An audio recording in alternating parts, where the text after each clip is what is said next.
Ah, l'amour avec un grand A. Ah, pour moi, c'est l'amitié. Ah ouais, direct. Dis-toi que même avec mon ex, on est mieux amis qu'amants. Non mais t'imagines quand même le nombre de personnes qu'on croise dans une vie, et tu vas en garder quelques-uns comme ça. Parfois c'est comme un coup de foudre, hein. C'est immédiat. Alors après moi je sais qu'avec beaucoup de mes meilleurs amis, les premières rencontres on voulait se battre. On se détestait. Mais parce que j'avais l'impression qu'on se ressemblait trop en fait. J'étais jaloux, il fallait pas deux coqs dans la même cage.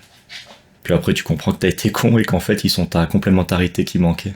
Dans l'amitié t'as les oiseaux de passage, les mecs de l'instant T. Si tu les avais rencontrés avant ou maintenant, ils seraient jamais rentrés dans ton cercle. Mais à l'instant précis où ils étaient tes amis, ils étaient tout pour toi.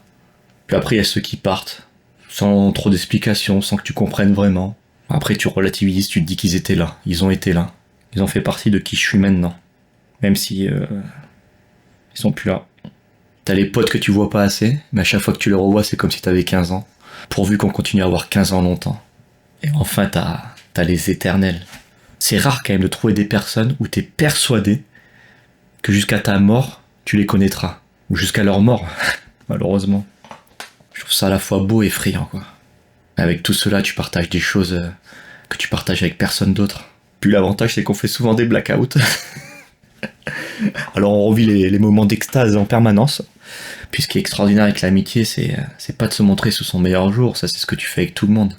C'est justement se montrer sous son pire jour, sans jugement de la part du mec qui est en face de toi.